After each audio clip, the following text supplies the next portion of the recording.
might not look like much to you guys, but when I saw it, I knew what it was. I've been in Tennessee for like 5 months now, and Chattanooga for about a week. I won't say that I necessarily felt led here, but, you know, with God, there's no coincidences, and so I'm here now. A woman invited me a while ago, but I never thought I would stop through here, because I was in, like, East Tennessee and Knoxville and stuff, and I said, well, I'll pass through Chattanooga on my way to Atlanta, because I'm going to a conference there, and, well, I saw the hill, and it was definitely triggered my memory back to a dream that I had. I don't know when I had that dream. It was a while ago. But basically what had happened was I was sitting on top of the hill, and I was with a group of friends, or people at least, and there was one group sitting on one side of the hill and another group looking up at the sky sitting on the other side of the hill. And one guy goes, oh, look at the moon, isn't it great? And I'm looking up at the moon myself. I'm like, oh my God, yeah, it's so wonderful, it's full, and it's beautiful. And I was like, what are you doing over there? You know, the moon's over here, why are you looking up over there? But there was another moon on the other side. And I said, we all looked at each other like, what the heck, why are there multiple moons? Oh my gosh, you know, this, I'm remembering now, this dream happened when I was in Austin, probably back in July. But I remember the moons either crashing into each other or some planet crashing into the moon, and then all these asteroids started to fall toward the earth, and we're like, oh my gosh, we gotta go. And so we started running, and then I don't know, I think at some point I was like, you know, we can't be scared of this. I think I was thinking to myself, you know, God is bigger than this, and we just shouldn't be scared. And I don't know, all of a sudden it was daylight, and there was a guy there. He's wearing a leather jacket. White guy had the slick back hair. I don't know, I think I had a crush on him or something, or we had a crush on each other. I don't know, but, you know, these asteroids were coming down, and we were like, it's time to run. We need to jump off this hill. And I'm thinking to myself, this hill is just too far. Like, it's too far down. You want to jump off this hill, we're going to die. And so we grabbed each other's hands, and we started running to jump off the hill. And it was so far down, but something had like padded our landing. Like, it was like we didn't hit the ground at all. We just stopped before we hit the ground. And he's like, okay, you go that way toward the school, and I'll go this way to the city and warn people. I feel like the Lord's like giving me revelation right now. So the city, these are people that, because think about what a city is. Like, a city is a place that you go down to. It's all about work. It's all about appearances.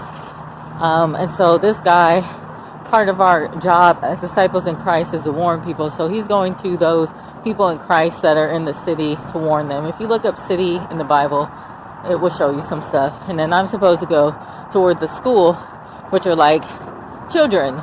And so I went toward the school, and I met up with some other girl and told her what was happening. And she was supposed to be designated to take care of the kids, the children as well. And so we ended up in this school, and we're looking out the window, and there were people designated to different parts of the school. So there was 3 parts of it. A first part, second part, third part. I was in the second part of the school with this girl, and they told me to try to console the children. And so I was trying to do that, but I'm like, how can I console these children? Like, the end is coming, the end is near. Like, there's literally nothing that I can do about it. And but I'm like trying to be calm just for their sake type deal. And so I remember I was like rubbing one kid's head, and this moon, you know, I think it was like Planet X or Nibiru or something like that.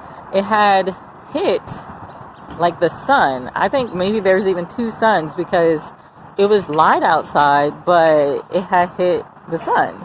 And so these asteroids started coming down. I was like, oh my God, this is the end. Like, there's no way we can survive this. I'm thinking that to myself while trying to be calm for the kids. And so an asteroid had came out of where it hit, and it hit the first part of the school. And I'm like, all right, well, you know how this goes, 1, 2, 3, and I'm in the second part of the school. but the asteroid ended up hitting the third part of the school. And I was like, what? Didn't see that happen. And then it hit again, and the asteroid started to come toward my part of the building, but it was like something had turned it, so it hit the first part again, and then it was kind of all over. And I was like, how did that just not hit like my part of the building? And I remember just thanking God, like, this could only be God type deal. But I knew, like, the people in the other parts of the building, like, there was a high chance they didn't survive. I mean, a freaking asteroid hit it, like, destruction. And so we actually went to the first part. The whole building wasn't torn down. Like, you know, there was a lot of dead children, unfortunately, a lot of dead people in that first part. I don't think everyone was dead from what I saw. But yeah. Anyway, the Father had given me, I think it was Zechariah 13 concerning that, like 2/3 of the population would die. And so, you know, here we are, 2/3 of the school got hit by this destruction. So I think we're very near to that, and that's why God has me here, and he just showed me that little hill to basically say that we're very near to that. So gird up your loins, guys, and get in your word. Draw near unto the Father, and he will draw near unto you. Don't worry, these things are in his hands. And let go of the things of this world. Come up out of her. Come up out of Babylon. It's not worth it, you know. So anyway, guys, we're in the last days. Also look into, I just read it this morning, Ezekiel 36, because ending of days is a point in time, but, you know, there's always a beginning where there is an end. So be blessed, guys. Have a good one. Bye.